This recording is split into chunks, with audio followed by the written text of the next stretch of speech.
Da comienzo Voz Alternativa. Es hora de analizar sin límites de líneas partidistas y sin estridencias. Ya con ustedes, la socióloga internacional Marcia Rivera. Esto es Voz Alternativa.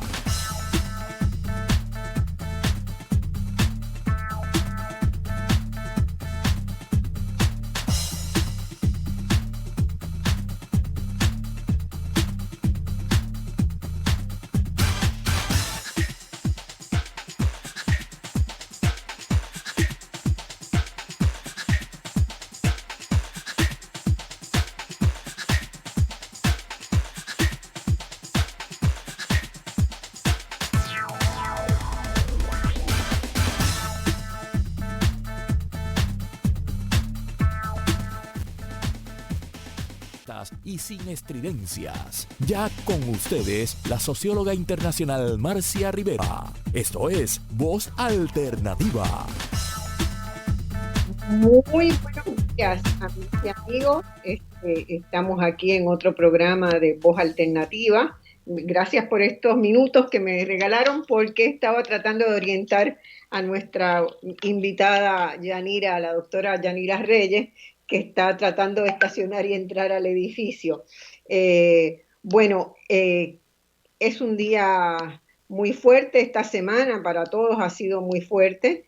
Nosotros venimos planeando este programa desde hace como 3 semanas más o menos, y fíjense ustedes que todas las complicaciones que tuvo la gente en Puerto Rico, toda la población del país, se conjugaron en varias situaciones difíciles, y tuvimos que postergarlo la semana pasada, y en esta semana no hemos podido contar con la presencia de la doctora Edna Benítez, que ha tenido una emergencia familiar y me notificó el viernes por la noche que no iba a poder estar. Aún así decidimos seguir adelante con el programa, cambiando un poquito el acercamiento, ¿verdad?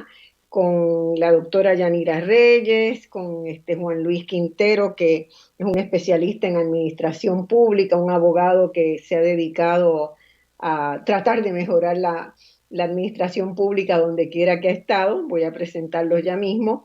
Y la doctora Edna Benítez, que lleva este programa de educación en las prisiones de Puerto Rico, que había fundado el padre José Picó. Y ella pues nos completaba una idea de examinar la situación del sistema de justicia en Puerto Rico, ¿verdad? Desde la comisión de un delito hasta la vida en las prisiones. Ese programa lo vamos a dejar planteado hoy para dividirlo en segmentos de más profundidad, porque cada vez nos vamos dando más cuenta de que el problema de injusticia en Puerto Rico va mucho más allá de analizar lo establecido en el sistema de justicia. Así que en el día de hoy yo quiero darles la bienvenida a Juan Luis Quintero. Juan Luis está ya en el estudio con nosotros. Yo estoy en Montevideo, debí viajar ayer en circunstancias que prácticamente ningún ser humano puede hacerlo, ¿verdad? Porque estuve toda la semana sin agua, sin luz, con un chorrito de agua, dejando a mi mamá de 98 años en esas condiciones. Pues era bastante grave. Felizmente el viernes apareció la electricidad y esperamos que se sostenga. Pero fue una semana muy dura, una semana para todos los que vivimos en Puerto Rico, fue una semana durísima. Y de eso justamente algunos le han llamado catástrofe a lo que sucedió en Puerto Rico. Fueron las primeras palabras del señor gobernador del día después de el domingo mismo, cuando terminó de pasar el ciclón. En ese momento yo no sé si había elementos para catalogar de catástrofe el paso de ese evento de la naturaleza, ¿verdad? De ese ciclón, de esa tormenta tropical que advino saliendo de Puerto Rico a Huracán 1. Pero sí, efectivamente, lo que fue una catástrofe fueron los servicios que se le dio al pueblo de Puerto Rico, ¿verdad? Y de eso es que queremos hablar en el día de hoy. Fue una semana, yo la llamaría truculenta, donde la única característica de esa semana o la característica más visible es que reinó la injusticia hacia el pueblo de Puerto Rico, donde reinó el irrespeto al pueblo de Puerto Rico. Puerto Rico no se merece, la gente de Puerto Rico paga sus contribuciones, hace sus deberes y no se merece el trato que nuestro gobierno le está dando. Entonces, de eso queremos comenzar a hablar. Voy a empezar con Juan Luis Quintero, un poco presentándolo y pidiéndole también que él se presente. Yo lo conozco desde hace mucho tiempo, somos primos en el devenir de la vida. Juan Luis tiene un Juris Doctor de la Universidad Interamericana, antes hizo una maestría en Administración Pública en la UPR, ha tenido muchos cargos en el gobierno de Puerto Rico, incluyendo uno clave, que es el que me llevó a pensar en invitarlo para esta serie de programas, para que nos acompañe en esta serie de programas, que fue director ejecutivo de la Corporación de Empresas de Adiestramiento y Trabajo. Eso es una corporación que él explicará después más adelante cómo se creó, se fundó, que él la dirigió brillantemente, haciendo que los confinados del país tuvieran una oportunidad real en la vida de formarse y adiestrarse para tareas que el mercado de trabajo en Puerto Rico necesita. También ha estado en otras instancias, en la legislatura, en varias otras agencias, y tiene una vasta experiencia tratando de que el mérito sea lo que defina al sector público y no el oportunismo y no ¿verdad? El hecho de ser familiares de tal o cual o de ser amigos de tal o cual. Bienvenido, Juan Luis, gracias por estar ahí. Saludos. Para mí es un placer, un privilegio poder compartir contigo desde este programa, que es un programa de avanzada, que es un programa que tú desde Montevideo, la ciudad de verde, bonita, con ese viaje que tuviste, estás preocupada por el día a día, los problemas, el quehacer diario de todos los puertorriqueños y de todos los problemas que hemos confrontado. Para mí es un privilegio y sobre todo un abrazo y un saludo a todos los servidores públicos, a todas las entidades privadas de las comunidades que están dando la milla extra y sobre todo, más que nada, mi solidaridad a tantas personas que están sufriendo ahora mismo el embate de no tener dos servicios esenciales, ni agua ni luz, y las consecuencias que trae eso. Es algo verdaderamente bien triste. Ahora mismo llegando a la estación, aquí en el casco en Atorrey y San Juan, pasé 4 semáforos sin luz. Ya de los 7 que me tardó en llegar aquí. Pues ya haciendo un cálculo sencillo, yo te puedo decir que el 50%, mal calculado, de la población en San Juan, que no se cayó un poste, ni se cayó un cable, está sin servicio eléctrico. Luego, con calma, podremos ir analizando las consecuencias que trae eso, el sufrimiento y sobre todo, algo como tú bien señalas, que todos aquí pagamos contribuciones, la mayoría de la gente somos gente responsable, somos gente comprometida y no nos merecemos esos servicios. Pues fíjate, en lo que Yadira se organiza y se asume, justamente, Yanira, estoy presentando a los participantes, estamos recién empezando, leyendo los periódicos anoche, tarde, después que llegué de un viaje que fueron 16, 17 horas, leía en un periódico, ¿verdad?, la frase de un entrevistado que decía: no nos pueden seguir maltratando tanto. Y en el próximo artículo había otra frase que también me sacudió, que dice: uno se acostumbra a todo. Entonces tenemos dos actitudes radicalmente distintas, ¿verdad?, en el pueblo de Puerto Rico. Es cierto que uno se acostumbra a todo, pero uno no se tiene que acostumbrar a la esclavitud, porque por eso se rebelaron los esclavos, por eso tuvimos, ¿verdad?, felizmente, la declaración de fin de la esclavitud en toda la humanidad, porque no hay derecho a que unos pueblos y unas personas y unas sociedades esclavicen a otras. Y el acostumbrarse a todo también ha traído, ¿verdad?, muchos análisis en las sociedades donde se practicó la dictadura más reciente a partir de los años 70, y tenemos también análisis de situaciones que se dieron en Colombia tras la guerra de la FARC contra el gobierno y el gobierno contra la FARC, donde habían casos donde se le llamó, ¿verdad?, incluso el síndrome de Estocolmo, a una actitud de que la gente se va enamorando de quien lo maltrata, ¿verdad? Que a veces el maltrato puede traer esa forma. Y en este momento en Puerto Rico, expresiones como estas, dos expresiones, una en una entrevista, no nos pueden seguir maltratando tanto, que revela un momento ya de decir, bueno, ahí hay un sentido de impotencia escondido, pero a la vez hay una decisión de rebelarse, de no resignarse. Y otra entrevista, ¿verdad?, donde un señor dice, bueno, al final de cuentas uno se acostumbra a todo, nos acostumbraremos a estar sin luz, nos acostumbraremos a vivir en casas penosas, donde el agua entra cada tanto, donde vivimos entre medio de la basura, donde vivimos, es decir, rescindiendo los derechos humanos. Y por ahí es que yo voy a querer empezar después que presente a Yanira. Yanira es una de las jóvenes a quien yo admiro mucho, ¿verdad?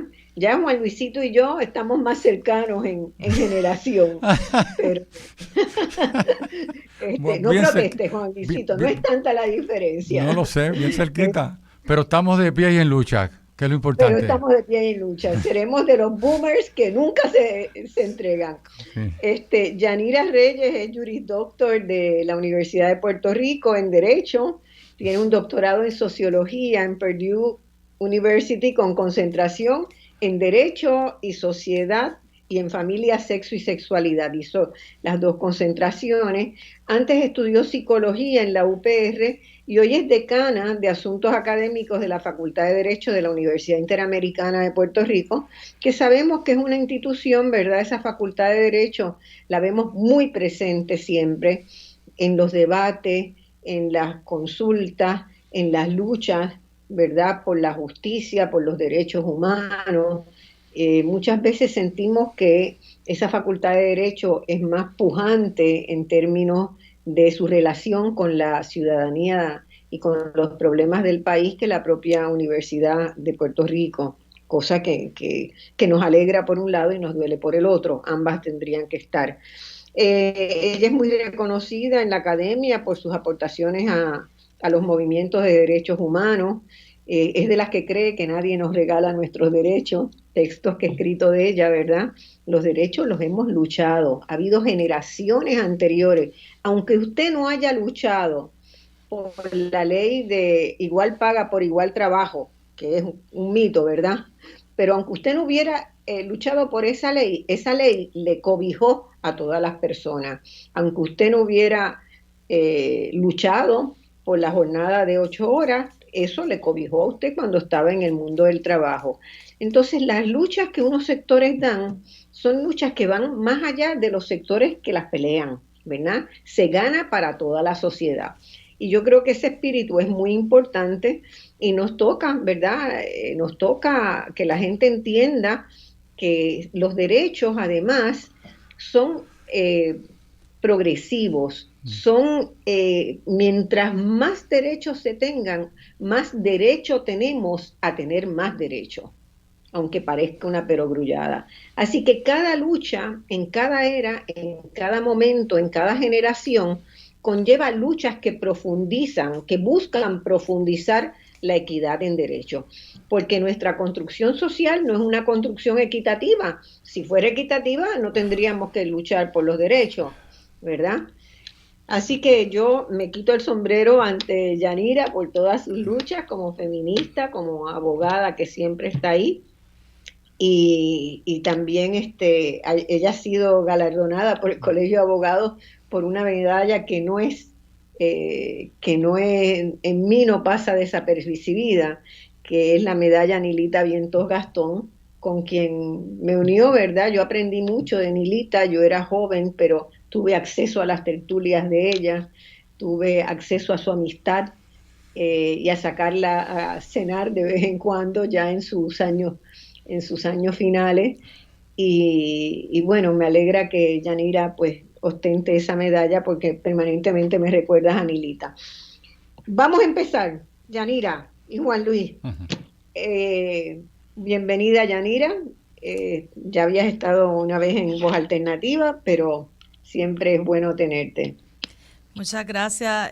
Saludos, Marcia, saludos, Luis, a todas las personas que nos escuchan en la mañana de hoy. Muy agradecida de tu invitación y honrada de estar aquí contigo, que eres una persona muy admirada, particularmente por el país y por mí en particular. He seguido tu carrera y te he leído en innumerables ocasiones, así que un honor estar aquí. Bueno, Yanira, yo en estos días, esta pasada semana, me preguntaba, me hacía dos preguntas que le quiero hacer a ustedes dos. La primera es ¿por qué nos maltratan tanto? ¿Por qué los gobiernos sucesivamente que han llegado al poder han sido gobiernos que si uno los calibrara individualmente, podría decir que son maltratadores en serie,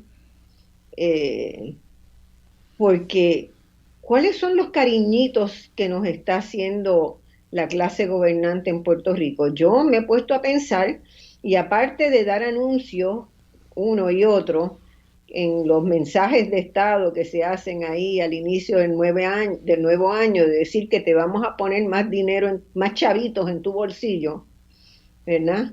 Esa parecería ser el único cariño con que nos dispensan nuestros gobernantes, que muchas veces ni siquiera se convierte eso en realidad, pero pareciera que lo único que entienden como cariño a la población es darle chavito. Si no les da chavito el gobierno de Puerto Rico, se anuncia que se están buscando o se están logrando chavitos federales para que la gente tenga chavitos en los bolsillos. ¿Qué piensan ustedes de eso? Una de las cosas que estabas diciendo al principio, Marcia, era el asunto de cómo se nos convierte en normal, ¿verdad? Nos conformamos con todo y nos acostumbramos a las cosas. A mí me preocupa muchísimo que normalicemos la precariedad, ¿verdad? Que normalicemos estar en crisis todo el tiempo. Escuchaba yo a una joven que conozco que le decía en el aniversario a su pareja, me parece mentira que nosotros llevemos 6 años y no hemos salido de una crisis. Y es que llevamos todo el tiempo viviendo en crisis y lo normalizamos. Cuando anunciaron la tormenta Fiona, que en aquel momento era tormenta, la gente salió a buscar cosas para poder sobrevivir sin luz y sin agua. Y en aquel momento decíamos, pero ¿y por qué tenemos que pensar con una tormenta débil, que era lo que venía en aquel momento, que en efecto se va a ir la luz y que se va a ir el agua? Porque estamos normalizando que el gobierno no va a funcionar, que los servicios esenciales no van a estar accesibles, que no vamos a tener forma de sobrevivir, de vivir dignamente durante un periodo donde probablemente no iba a ocurrir nada. Claro, llegó Fiona y llegó más fuerte de lo que esperábamos, pero aún así, Fiona no tumbó poste. No hay razón por la cual tengamos que estar viviendo a una semana después del fenómeno con la mayor parte de la población sin energía eléctrica y sin servicio de agua potable. Y esto a muchas personas les parece que les podría parecer, y gente que nos escuche fuera podrían pensar que son nimiedades, pero la falta de energía eléctrica puede provocar muertes y de hecho ha provocado muertes en el pasado en el país. Tenemos la historia, nos dice, nos confirma que en efecto esto es así. Y entonces resulta que el gobierno no puede no solamente suplir ese servicio esencial, sino que aún peor, que es lo que me parece a mí, es que nos mienten descaradamente. A mí me parece increíble cómo el gobernador de Puerto Rico y la gente de su gabinete y la gente de Luma se pueden parar frente a las cámaras y decirnos descaradamente mentiras, una mentira tras otra, ¿verdad? En un momento nos dicen ya en un día, en 2 días va a restablecerse el servicio, después viene Luma por el otro lado y dice, no es cierto, eso no lo podemos hacer, le echan la culpa a la generación, por otro lado le echan la culpa al proceso de distribución, pasa lo mismo con acueducto, el otro día la directora de la Autoridad de Acueducto de Alcantarillado decía también tranquilamente el 70% de la población ya tiene servicio y uno ve claramente que eso no es real, ¿verdad? No, pero por otro lado no tenemos acceso a la información oficial que sea fidedigna para poder contrarrestar esas mentiras que nos están diciendo directamente. Y a mí me parece que es terrible, una, que normalicemos la precariedad y segundo, que no podamos contar ni siquiera con la información fidedigna para poder tomar decisiones sobre nuestra vida. No es lo mismo que nos digan en 1 o 2 días vas a tener servicio de electricidad y servicio de agua potable y como uno se prepara, eso está afectado, ¿verdad? Así que si no, por lo menos nos dijeran la verdad, nos dijeran aquí hay un problema de recursos, aquí hay un problema de acceso a algunas piezas, yo no sé ya ni cuál es el problema, ¿verdad? Resulta terrible que no podamos ni siquiera prepararnos para la emergencia. Fíjate, qué interesante, sí, Marcia, si me permites, fíjate qué interesante adelante. Lo que plantea ella. Los otros días, el hijo mío que fue a trabajar, que vive en los altos de mi casa, ya la pregunta es, ¿llegó la luz? ¿Llegó el agua? O sea, fíjate tú a lo que hemos llegado ya, que ya lo que hemos dicho, nos hemos adaptado a la crisis.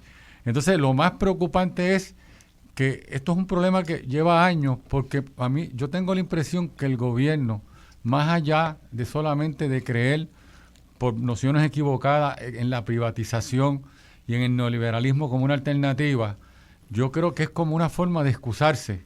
Y tú como decir, pues esa no es mi responsabilidad. Tengo que hacer un comentario que me pareció increíble. El secretario de Salud, en pleno problema de decir los hospitales sin servicio eléctrico y sin el diésel, que esa es otra cosa que la vamos a comentar después.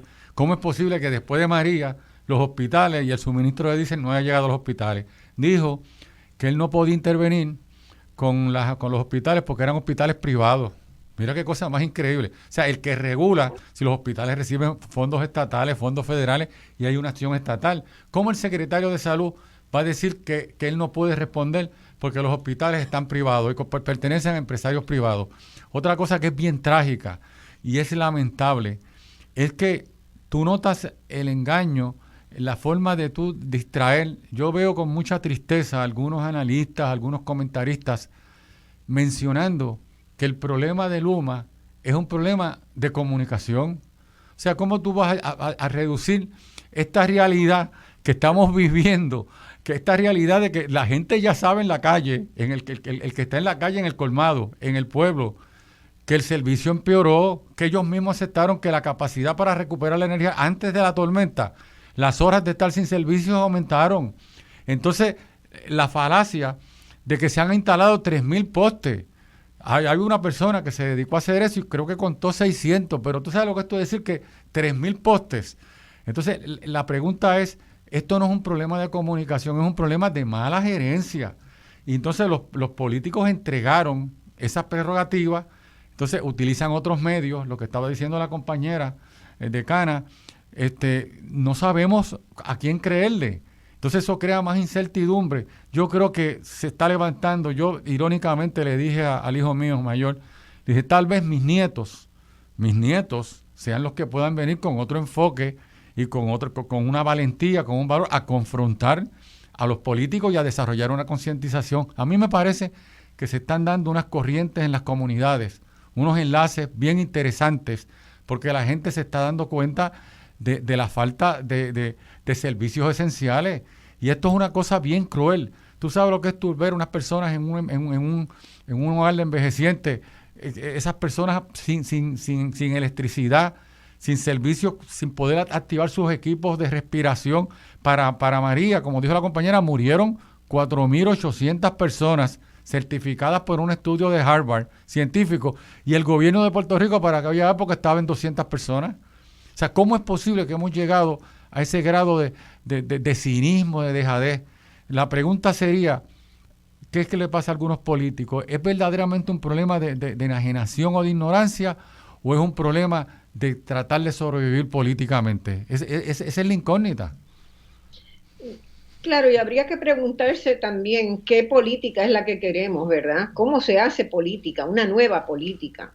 Porque el sistema electoral de Puerto Rico está diseñado para sostener un bipartidismo y tal vez un tercer partido que le sea funcional a ese bipartidismo, ¿verdad? Y así ha sido durante más de medio siglo, durante 70 años ya que tenemos esta visión instalada en el sistema electoral. Por lo tanto, a menos que nosotros no hagamos y promovamos un cambio bien serio y bien profundo en el sistema electoral, cada año vamos a reproducir lo mismo, porque ya hemos normalizado también que la cosa es así. Y hubo un asesor político que lo dijo bien clarito, ¿verdad? Xochitl's Life. Y el Xochitl's Life es parte de una forma de vivir en Puerto Rico. Yo te doy y tú me das. Sí. Todo pasa por una transacción, ¿verdad? Que suele involucrar unos chavitos, un puesto, una ayuda. Entonces, mientras nosotros hayamos convertido en negocio la vida misma, ¿verdad? Porque correcto. De eso es que se trata. Fíjate, ahora que tú mencionas eso, caímos en la trampa de unas luchas de poder en el Congreso de los Estados Unidos, y me explico. Hubo unos cabilderos, por lo que ha trascendido, que empezaron a impulsar esta compañía que se creó, que fue de nueva creación, que eran 3 subsidiarias, una que estaba en Canadá, que como cuestión de hecho tiene unos problemas de donde el propio Stenby, que está escondido, porque a todo esto el presidente de Luma no ha salido en ninguna conferencia de prensa en esta crisis. Le pagamos de las facturas de luz $1 millón al año, alojamiento, dieta, millaje, escolta, y no has dado la cara. Yo la pregunta es cómo el gobernador permite que gerenciales de tercera categoría, o sea, de tercer orden, estén compareciendo con él a dar la cara por Luma. Pero fíjate qué interesante, caemos en esa trampa de que, porque el embeleco era que para que se pudieran ofrecer el dinero de FEMA, que es un seguro, para que pudiéramos aplicar, teníamos que cambiar la administración, la gerencia de la Autoridad de Energía Eléctrica. Entonces ahí es que empiezan el fantaseo, algunos en aquel momento Ricardo Rosselló, Eduardo Batia, y crean la primera legislación, la primera puerta para privatizar la Autoridad de Energía Eléctrica y para crear el embeleco de la Oficina de las Alianzas Público-Privadas, que ni tan siquiera tiene un personal diestro ni ingeniero para poder medir las métricas que exigen inclusive hasta el gobierno federal de cómo son los servicios que está ofreciendo Luma. Se crea ese embeleco, llegamos, aparte de que en un misterio, fíjate tú que estamos hablando de transparencia a los políticos, tú puedes creer que se aprueba esa legislación y se escoge ese operador y nadie en la legislatura se enteró, ni los medios noticiosos. O sea, es una cosa que ya empieza a oler, ¿cómo es que dice? A peje maruca. Ya empieza a oler a problemas. Correcto. Entonces, ¿qué pasa? Ahí empieza cuando se empieza a descubrir, no, peor aún, la comisión esta de la Autoridad de Energía, la comisión que se creó también, que están dormidos, se tardaron 45 minutos en leer el contrato y aprobaron el contrato de la privatizadora Luma. O sea, todo fue una cosa, un montaje. Peor aún, que eso no ha ocurrido en ninguno de los estados de la nación norteamericana, donde se han utilizado, las entidades públicas se le han entregado algunos servicios a la empresa privada. Se crea un mecanismo para obligar a los empleados, que son los empleados diestros, que los han tratado de demonizar, y ahora y que el tiempo les ha dado la razón. Se crea un mecanismo para que un empleado que lleva 20 años en la Autoridad de Energía Eléctrica, en una corporación pública, tuviese que renunciar fulminantemente a la Autoridad de Energía Eléctrica para que entonces Luma, la privatizadora, lo cualificara y lo pudiese emplear. Pero ¿dónde se ha visto eso?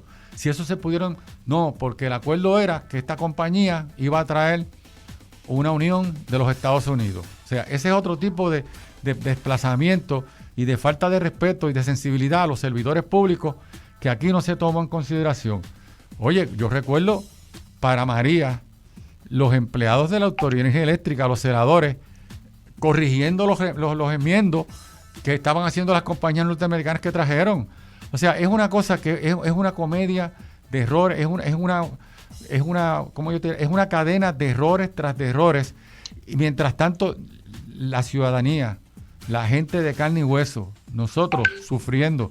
Por eso es importante aquí que encarrilemos unas propuestas que podamos aportar nuevamente para retomar el tema de por qué existe el gobierno y cuáles son las necesidades básicas y la realidad que vivimos los puertorriqueños.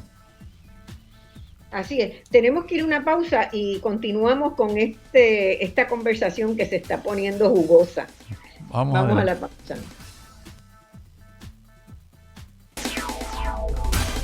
Ya estamos de regreso al análisis de los temas que te interesan. Escuchas Voz Alternativa por Radio Isla 1320. Estamos de regreso. Estaba cotejando las preguntas, los comentarios que están haciendo en el chat. Siempre es muy interesante, ¿verdad? Porque hay gente que escucha este programa por radio, otros que lo ven por Radio Isla, sentados en su computadora y viendo la imagen, y otros que lo ven por Facebook Live. Y siempre hay comentarios que son muy interesantes y que nos ayudan a pensar, ¿verdad? Y hay gente que dice que esto, hasta que los americanos no lleguen y tomen esto, los problemas no se arreglan. Y otros que dicen que hay gente que piensa que no hay ninguna alternativa, pero que sí que hay alternativas.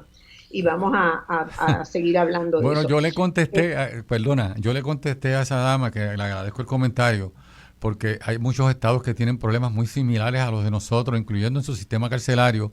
Ellos tienen unos problemas muy graves, ahora mismo unos problemas raciales, que se acelvaron con la presidencia de Donald Trump, unas luchas tremendas. Ellos tienen ahora mismo unas delincuencias y unos ataques a mansalva a las escuelas donde matan a niños inocentes, donde matan a familiares.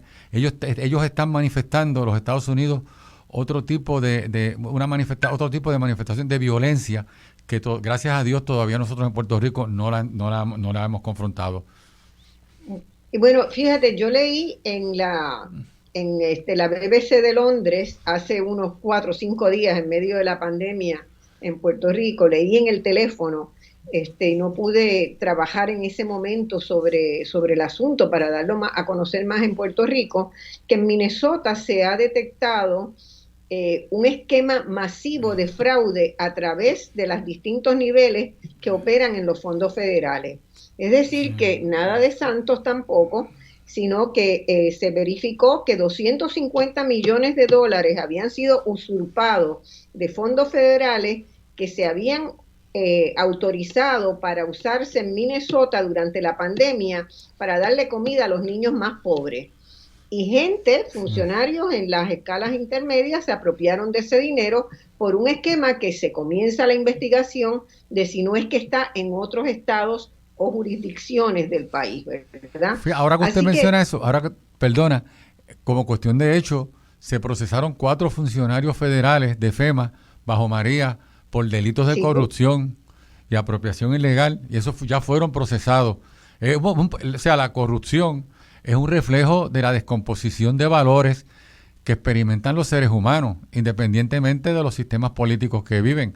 Nosotros aquí, yo voy a poder sonar un poco cursi, pero yo creo que las normas básicas de calidad de vida, lo que es la ética, el amor, el cariño, la solidaridad, el respeto. Yo, por ejemplo, tuve una experiencia en la Gabriela Mistral. Yo estudié en una escuela pública, había una maestra, Mrs. Trillet, que murió hace poco, que cuando cortábamos clases, ya nosotros en escuela superior, iba y nos buscaba en el patio, en la cancha de baloncesto, en los bancos, y estábamos con las amiguitas y nos cogía por una oreja delante de todo el mundo, ya adultos de 16 años, 15, y nos arrastraba hasta el salón. Entonces, ¿quién iba a radicarle una querella? El respeto que todos le teníamos a esa maestra, a Mrs. Tillet. Y cuando yo me pongo a analizar, tenemos que ir a lo básico, el amor, el cariño, la compasión. Tenemos que ir a los valores esenciales para que el ser humano se forme su proceso de socialización y pueda tener eso como norte. Por otro lado, te tengo que decir con mucha tragedia que una de las experiencias que estuve en las instituciones penales cuando me enviaban confinados para la última etapa que ya estaban para la rehabilitación de mediana, intermedia.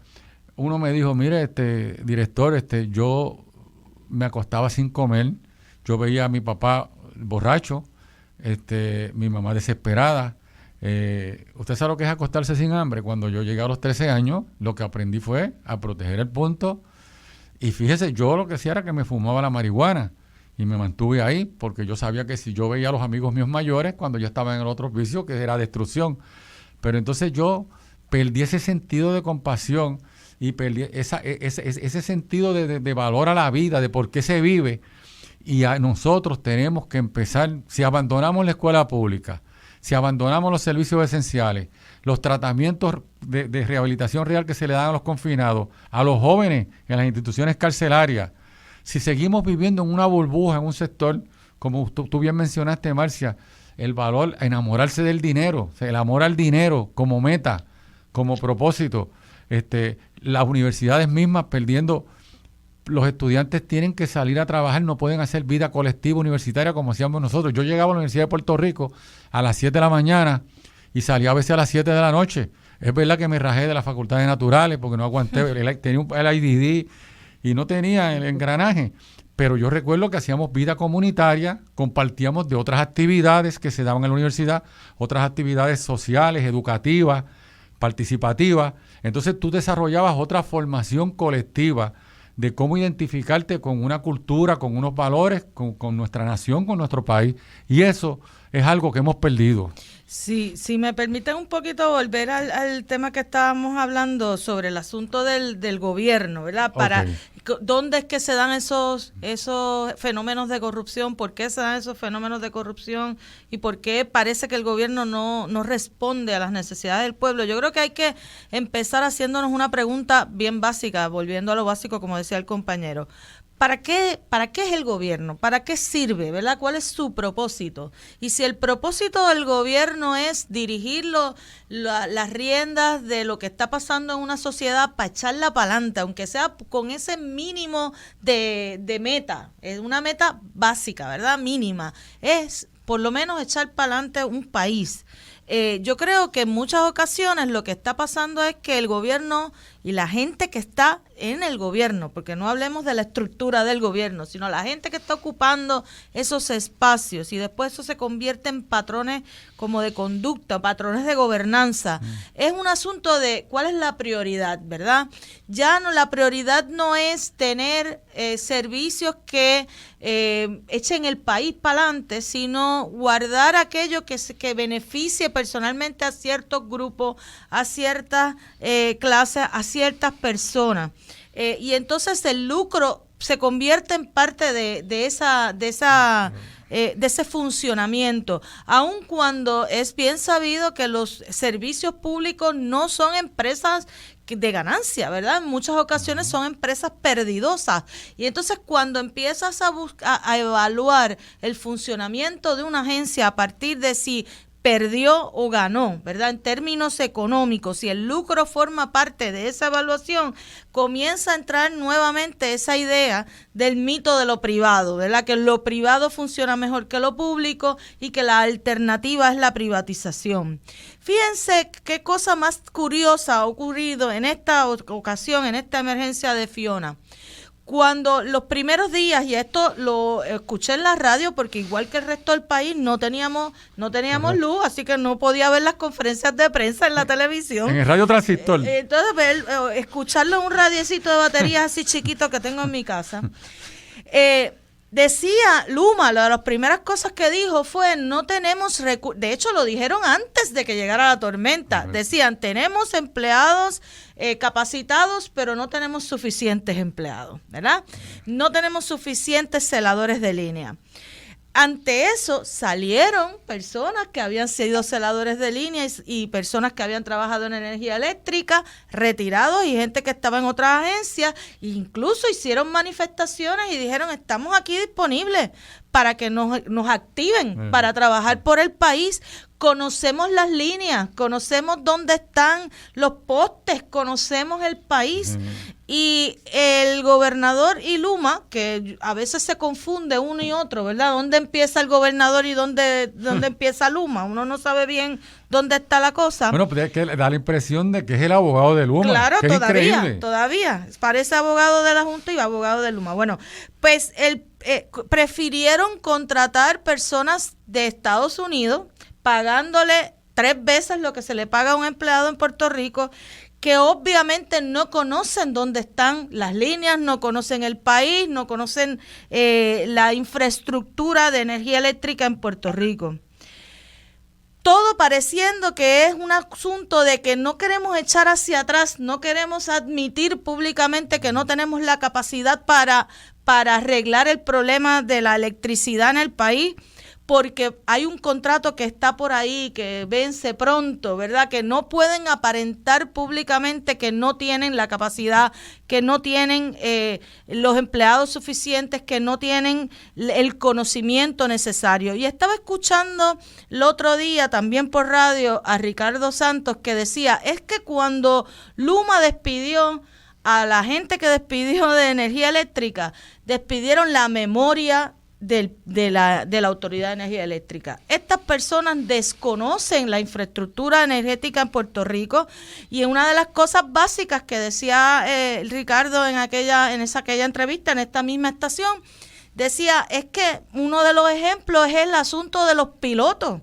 Esta gente despide a los pilotos porque supuestamente no son necesarios, no le dan mantenimiento a los helicópteros, y de momento tienen que contratar a una compañía privada que no conoce el área y que no sabe para dónde va.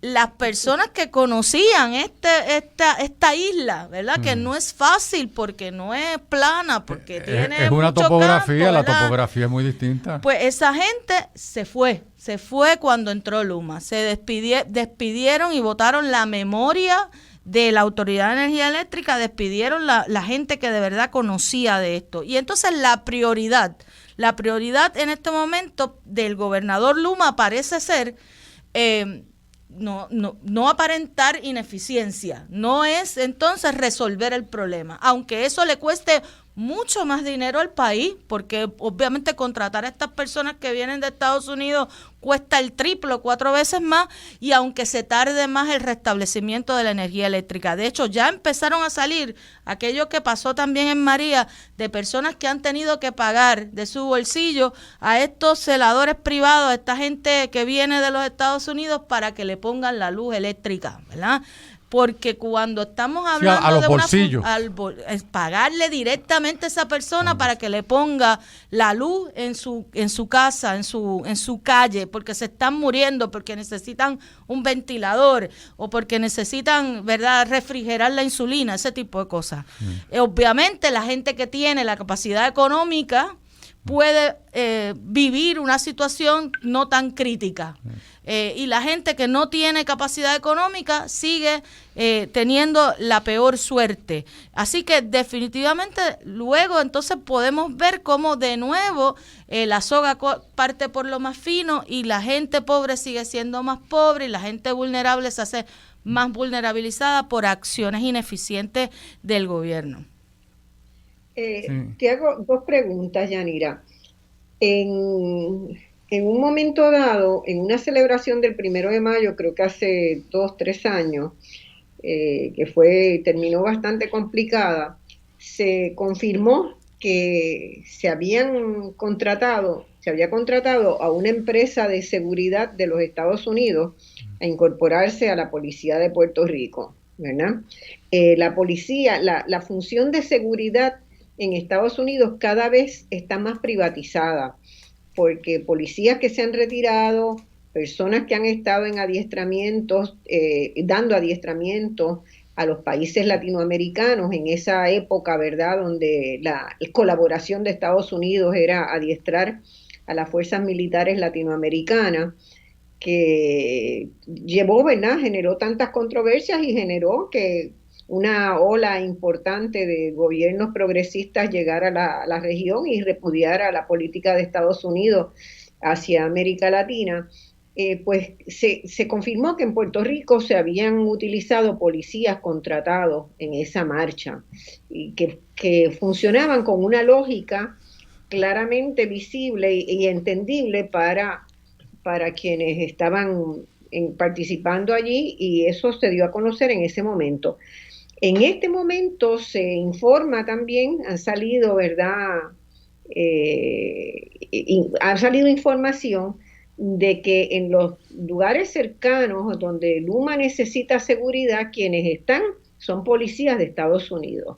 Eso es correcto. ¿Tienes alguna confirmación de eso? Es una mera especulación, pero sí se han visto policías de Estados Unidos en las pasadas semanas en Puerto Rico.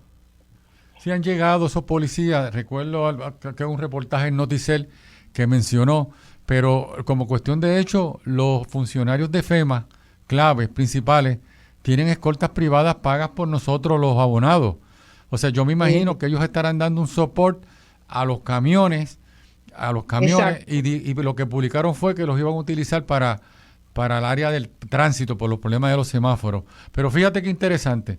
Una sugerencia aquí. Contratan personas que vienen de Estados Unidos, habiendo, ¿verdad?, policías retirados que podrían contratar de Puerto Rico. No solamente porque aquí hay una cantera de policías que están jubilados, bomberos, trabajadores sociales. Mira, el manantial que hay en los pensionados, que podrían hacer trabajo voluntario hasta por una dieta para resolver muchos problemas, es algo de mucha utilidad. Ya hay otros países que los están utilizando. Chile, sí. En los estados. Aquí en Puerto Rico hay 169,000 pensionados. De esos 169,000, yo te diría que hay 100,000 pensionados hábiles, ingenieros, agrónomos, abogados, médicos, contables, taquígrafas, policías, alguaciles, y no los utilizan. Es una cantera de talento. Bueno, pero si han dejado a 3,000 empleados de la Autoridad de Energía Eléctrica, que son las personas que conocen que conocen la mecánica, la topografía, los han dejado, como ellos mismos señalan, los tienen con trimmer en las escuelas, en edificios públicos, en las agencias. Archivando. Es una cosa, hemos llegado, es que es un desconocimiento tan grande. Mira, una sugerencia básica. A mí me da mucha tristeza todavía la falta de iniciativa de los políticos de estar en estos momentos repartiéndose unos sobrecitos con una botellita de agua, unos pañuelitos, unos sanitizers, hasta creo que vi uno que publicaron que llevaban hasta unos cotes en un sobrecito. Dios, eso está bien para otros grupos, pero yo imagino que el gobernador, los senadores, los legisladores deben estar desarrollando otra logística. Mira, lo primero que yo abriría sería los comedores escolares. Aquí hay hambre.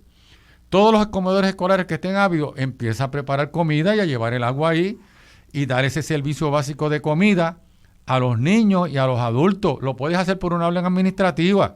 Y ahí centralizan los trabajos de los psicólogos, llevan los psicólogos, llevan los médicos, y ahí ese sería tu primer contacto. En el caso de los envejecientes es más difícil, pero utiliza la transportación, las mismas guaguas de la AMA, estos contratistas privados que dan transportación, puedes llevar esos servicios a los hogares.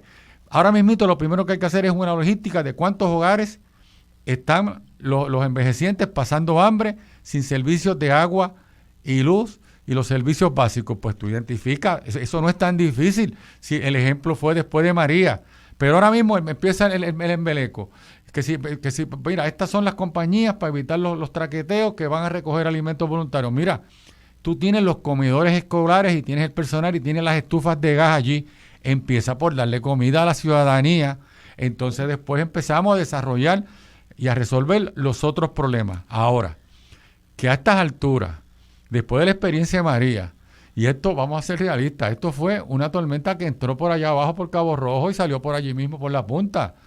Tal vez el área sur sufrió más daño, pero que a estas alturas el 50% de las personas en Bayamón, Cagua, San Juan, estemos sin servicio eléctrico, 50%, 60%, y más de un 40% sin agua.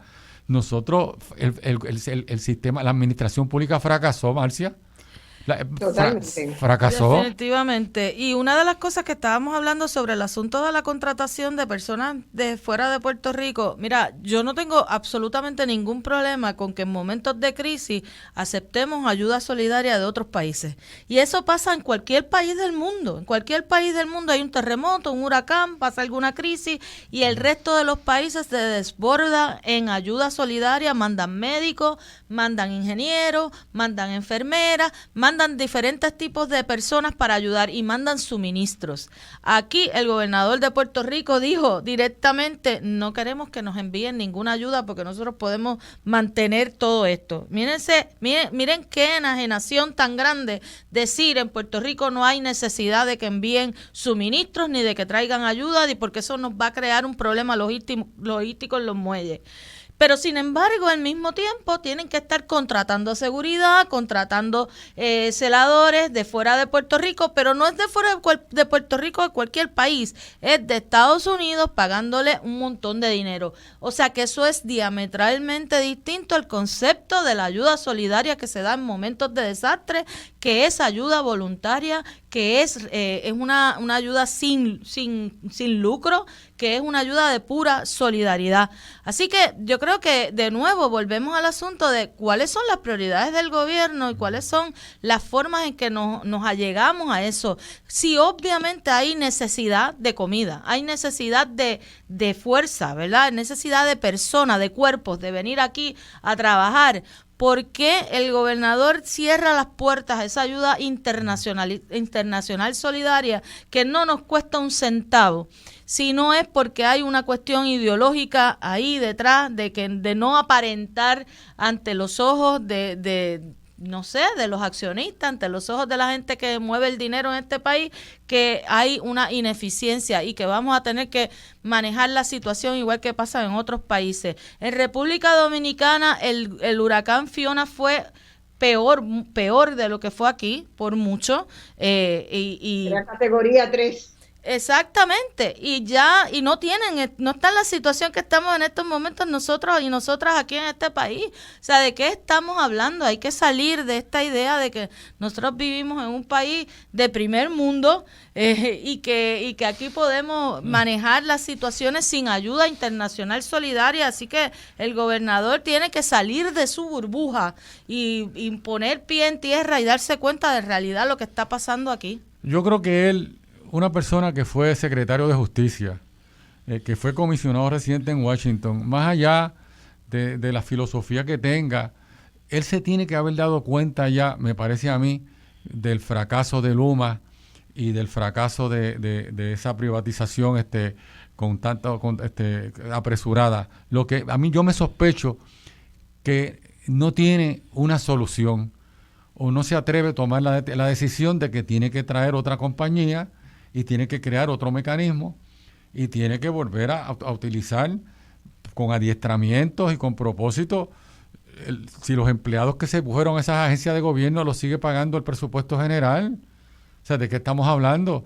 O sea, yo creo que hay formas, se puede ser creativo y hay que aprender a negociar, a buscar, a tirar lazos de comunicación, no solamente con los demás partidos políticos, sino con los diferentes grupos.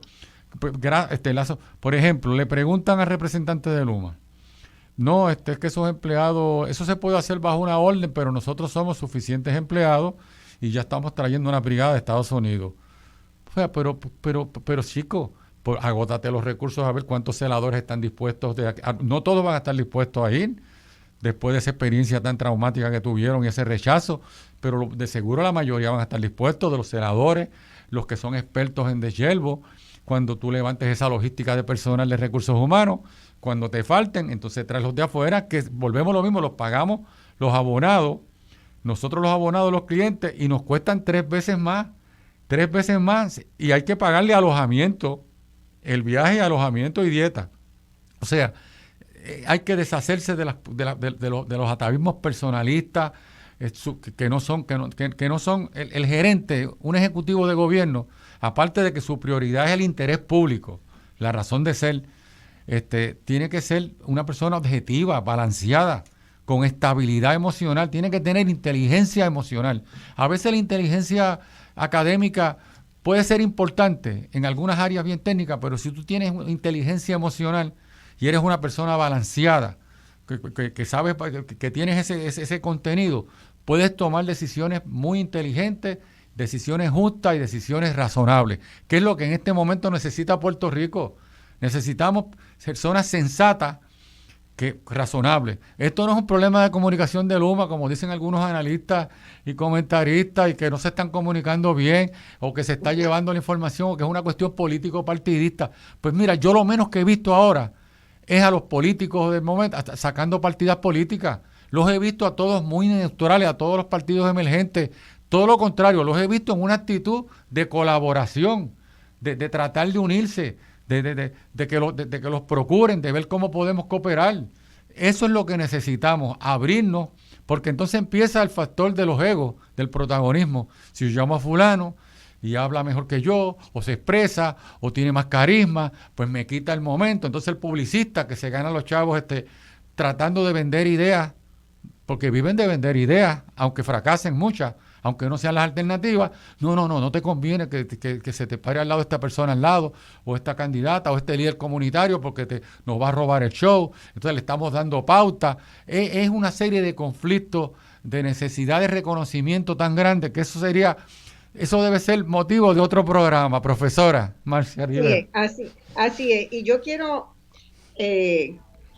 lanzar una preocupación, ¿verdad?, que me surge de los arrestos recientes de la exgobernadora Wanda Vázquez y de una serie de transacciones que se hicieron, y algunas que están todavía sobre investigación, pero algunas personas me han señalado que si se llegara a firmar la renovación del acuerdo de Luma, ¿verdad?, que el año fiscal en Estados Unidos empieza el 1 de octubre, eso es ya mismo, esta próxima semana, ¿ok?, que se tiene que decidir en la firma, la renovación del contrato de Luma. No sabemos qué va a hacer el gobernador, pero hay personas que me aseguran que eso está ya resuelto, que el gobernador va a firmar la renovación, porque se ha ido gestando en un lugar que todavía no se ha conseguido confirmar. Yo no lo doy como una confirmación, sino como algo que está en investigación, de que hay un compromiso verbal de financiar la campaña del gobernador si se firma ese contrato de largo plazo. Entonces, el mecanismo, ¿verdad?, un mecanismo que es perfectamente legal, hacer una aportación a un PAC que se parece que se está registrando en Estados Unidos. Y eso ¿verdad?, eso es otro proceso. Si eso se confirma, es ya el decir, bueno, aquí lo único que valen son los dólares y centavos, ¿no? Olvidémonos de gestión de gobierno, olvidémonos de todo, es tener el poder para generar dinero. Y perfectamente podría ser, o sea, yo en primera instancia no dudé que eso estuviera haciéndose. Cada día que pasa pienso que sí, que efectivamente hay más posibilidades de que eso sea realidad, y me genera mucha angustia, ¿verdad?, pensar que todo un pueblo se puede maltratar de esa manera, pensando en cómo financiar la campaña política. Eso realmente me genera una angustia muy grande. Y en segundo lugar, la otra, quiero que ustedes comenten de eso, de si lo ven eso, si ven esa posibilidad como un proceso que podría darse. Las personas que me lo comentaban me dijeron que jamás en la vida habían pensado que una señora como Wanda Vázquez podía, ¿verdad?, entrar también en acuerdos de ese tipo, pensando en cómo quedarse en el poder. Así que si eso se había dado, no era a dudar que se pudiera repetir ahora. La otra cosa es que me preocupa, es que acabo de ver un informe, ¿verdad?, de la labor de las organizaciones sociales de Puerto Rico, que son muchas, que hacen un trabajo extraordinario en el país, y que me parece que el gobierno actual ha ido desplazando su responsabilidad vicaria con la gente hacia los fondos federales por un lado y el trabajo de las organizaciones sociales, de las organizaciones que ayudan en los momentos de emergencia, que a lo largo del año brindan comida a la gente, que dan apoyo de distintas formas. Y hay un dato que me llamó mucho la atención, es que en esas organizaciones, para confirmar el crecimiento de la pobreza en Puerto Rico, ¿verdad? Para confirmar que después de tantos y tantos años de ayuda federal, la pobreza en Puerto Rico no se ha logrado reducir significativamente. Estamos hablando que bajó de un 45 a un 43%. Yo los primeros años que viví aquí en el Uruguay tenía un problema de pobreza que era del orden del 38% y lo bajó, en 5 años lo bajó a 12%. A través de políticas de crear empleos, de darle oportunidades reales de educación a la gente para que pudieran tener un mejor trabajo, de programas de recalificación laboral intenso. Se asume esa lucha decididamente. Nuestro objetivo es bajar la pobreza del país, porque bajando la pobreza podemos estar en una mejor posibilidad de tener un desarrollo económico más acelerado. Se cambió la matriz energética en 7 años, hubo resultados concretos. El problema es que en Puerto Rico pasan los millones y los millones y los millones de fondos federales y la gente se queda igual de mal. Entonces ahí hay o es pobreza por diseño, como decía el profesor de planificación Alfred Thorne hace muchos años, que decía que el sistema económico de Puerto Rico estaba diseñado para mantener la mitad del país por debajo de los niveles de pobreza, o eso sigue siendo una realidad, ¿verdad?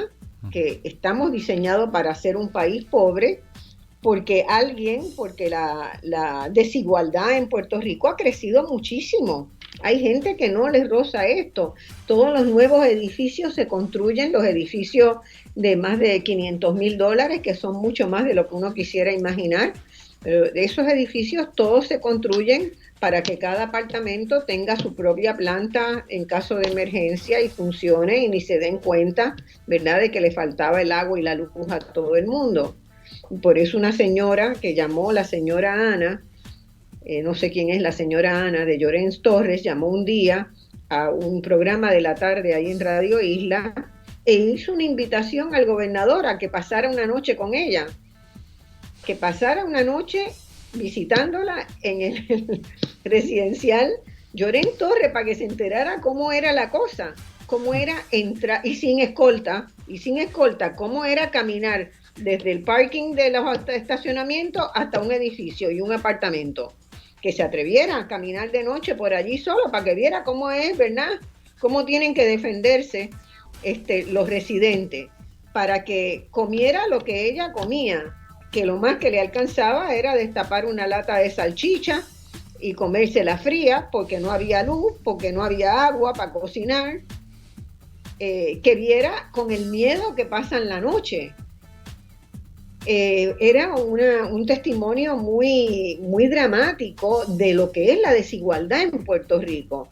Mientras tanto, en edificios muy cerquita ahí de Llorens Torres, ninguna de las personas que estaban en esos edificios o en las casas en esa zona estaba pasando eso. ¿Por qué? Porque todos tenían plantas que han contaminado dramáticamente más nuestro medio ambiente, que han ensordecido a la gente y a los pájaros y a los coquís de por la noche, que han cambiado dramáticamente la contaminación de ruido que hacen estas alternativas. Es terrible. Entonces uno dice, nadie piensa en esto. Nadie piensa, ¿verdad?, en que nos hemos convertido en una sociedad prácticamente dual, de unos que tienen acceso a todo y otros que no tienen acceso a nada. Eso es la realidad. Esa es la triste realidad. Que nos esa es la triste realidad. Sí. Y la otra documentación que pude hacer en informes que leí en estos días es que las organizaciones sin fines de lucro que dan ayuda tienen cada vez más demanda. Y eso se convierte en un logro para conseguir recursos de las fundaciones para sostener esas organizaciones. Sí. Y el que haya cada día más pobres que piden ayuda, para mí es un fracaso, ¿verdad?, de las políticas públicas, de la sociedad, de una sociedad que no se ha tomado en serio que la primera prioridad que tiene que hacer es acabar con la pobreza, reducir significativamente la pobreza, poner la gente a trabajar y no meramente conseguir dinero para que le llegue a los bolsillos de la gente. Tanto ha puesto el énfasis Pierluisi en conseguir el dinero que le va a llegar directamente a la gente, porque eso es el rédito político, porque eso es de lo que él va a traer en la campaña política, de que consiguió que le dieran un bono de tanto, de 600 pesos aquí, 600 pesos allá. Ese es el enganche, ¿sí? Sí, es la forma, es el ticket, ¿verdad? El ticket que se puede ganar para que la gente vaya a votar. Y el asunto de lo que algunas personas han llamado la onegización de la política, ¿verdad? De que de alguna forma podemos manejar, el gobierno puede manejar descargando su responsabilidad, manejando dinero que va a fundaciones y que a su vez va a ONG que van a trabajar con un trabajo voluntario hacia algunas comunidades, le quita la mirada directa a la ineficiencia del gobierno para manejar esos asuntos que son responsabilidad directa del gobierno. Me parece que es importante aún en estos momentos de la crisis, ¿verdad? De una crisis que tenemos por una tormenta, por un huracán.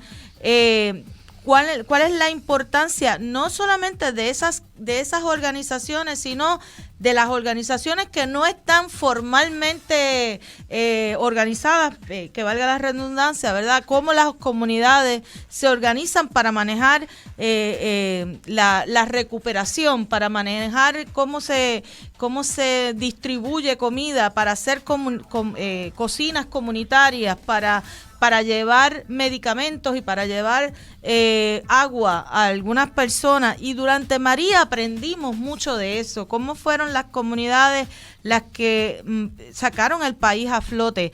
Recuerdo, y hubo algo que usted mencionó, Luis, anteriormente sobre el asunto de los censos de las personas en los centros de envejecientes, incluso de las personas encamadas. Después de María, en una investigación que participé, nos dimos cuenta cómo en las comunidades y particularmente las mujeres que liderean esas organizaciones comunitarias hicieron censos comunitarios, hicieron censos en esas comunidades para poder saber dónde es que estaban las personas encamadas, en qué montaña era que estaba una familia o una pareja de viejitos que no podía llegar al pueblo a buscar el candungo de agua del oasis que llevaba la autoridad de acueducto. Y eso fue importantísimo para poder lograr esa recuperación. Sin embargo, eso implica también de la manera en que el gobierno dice, bueno, pues entonces vamos a darle estos fondos a estas ONG en particular, que en efecto descarga responsabilidad, pero además desconoce cómo es que se manejan las formas, el manejo de las comunidades, cómo las comunidades, la logística, cómo las comunidades se organizan y se organizan propiamente y no necesariamente a través de una ONG.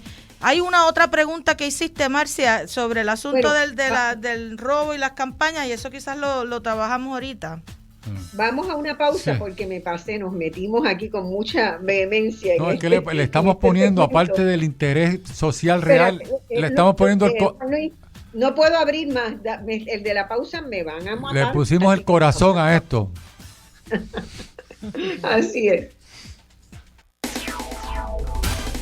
Ya estamos de regreso al análisis de los temas que te interesan. Escuchas Voz Alternativa por Radio Isla 1320.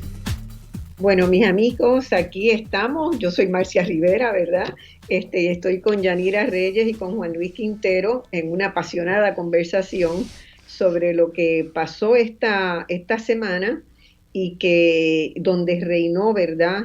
Esa desconfianza por el maltrato del gobierno hacia la gente, donde la incapacidad de hacer los servicios mínimos básicos en una situación donde estábamos enfrentando un evento natural menor. ¿Qué hubiera sido esto si se hubiera presentado un huracán María? Es la pregunta que tenemos que hacernos, ¿verdad? Si esto hubiera sido un huracán mucho más fuerte, mucho más abarcador, que hubiera atravesado la isla diagonalmente como lo hizo María, ¿qué sería de Puerto Rico? Yo creo que esa es la pregunta que tenemos que hacernos. Y había quedado en el hilo de la conversación algo suelto que Yanira me recuerda, y es que mucha gente, dado la evidente cantidad de mentiras, de falta de información, de cosas que se ocultan, hay muchas personas que se están preguntando qué va a pasar con la renovación del contrato a Luma, dada esta demostración de incapacidad de la empresa en restaurar los servicios a la ciudadanía, y si se renovara ese contrato, no sería una señal de que puede haber un acuerdo de dinero entre la campaña política de Pierluisi, que está decidido a plantearse como candidato a la reelección, probablemente que va a tener que ir una contienda primarista con Jennifer González, que también ha mostrado su interés. Si no habrá una especie de preacuerdo en que Luma ayuda a esa campaña. Entonces son cosas bien serias, bien difíciles de analizar cuando no hay la información completa, pero son preguntas que la gente se hace, que la gente se está haciendo en Puerto Rico en vista de que no tiene información que demuestre lo contrario. Sí, mira, este asunto, y una de las cosas que mencionaste cuando hiciste la pregunta inicialmente, es que alguna gente dice, bueno, ¿y cómo una señora así tan elegante, que nunca había estado en la política directamente, sino que era funcionaria pública como Wanda Vázquez, cae en esto? Y yo creo que aquí hay una forma de gobernanza que se ha convertido en un patrón, y esto tiene que ver con lo que habíamos hablado anteriormente sobre las prioridades del gobierno. ¿Cuál es la prioridad? Y resulta que la prioridad es hacerse de dinero ellos y ellas mismas, y hacer de dinero a sus amigos del alma.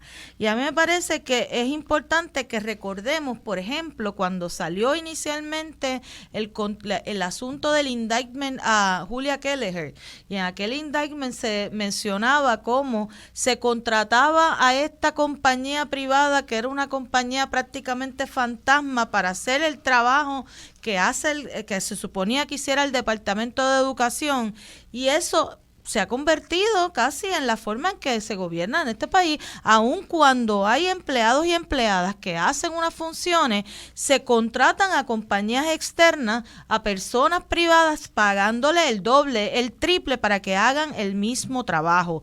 Yo soy abogada y tengo muchos compañeros y compañeras que son abogados también, que trabajan en el gobierno, y me dicen la cantidad de ocasiones en que, teniendo abogados y abogadas in-house, como se llama, ¿verdad?, que están dentro de la agencia subcontrata a un bufete que le cobra $400, $500 la hora por hacer el trabajo que puede hacer los abogados y abogadas que están en la agencia. Y ni siquiera hemos entrado a hablar de cómo este asunto de la lluvia de arrestos y de investigaciones a alcaldes y alcaldesas que se dio en el último año, ¿verdad? Pero por eso mismo, por la forma en que se manejan los negocios del gobierno con las contrataciones y las faltas de subasta y la falta de transparencia en todo eso. Otra cosa, páralo ahí.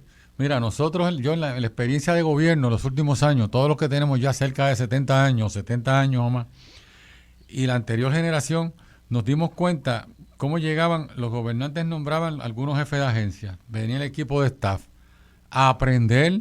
Algunos venían a ganar experiencia sin ningún interés en el servicio público, sin ningún tipo de compromiso real.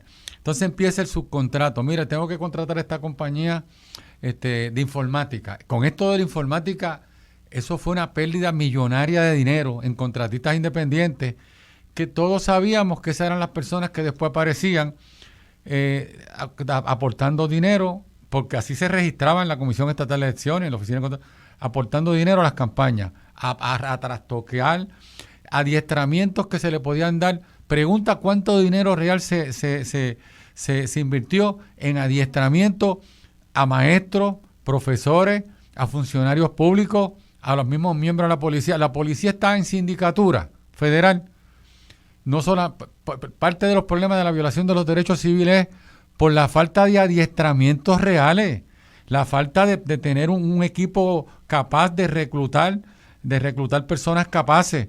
Es una pena porque yo conozco un grupo, muchos policías que son personas competentes y que son personas bien sacrificadas, los mismos bomberos, pero si tú no les des el adiestramiento, las herramientas, cuando tienen una experiencia traumática, que tienen que pasar ser policía hoy día, para tú entrar a estos lugares como está la violencia, tú tienes que tener una fortaleza psicológica bien grande.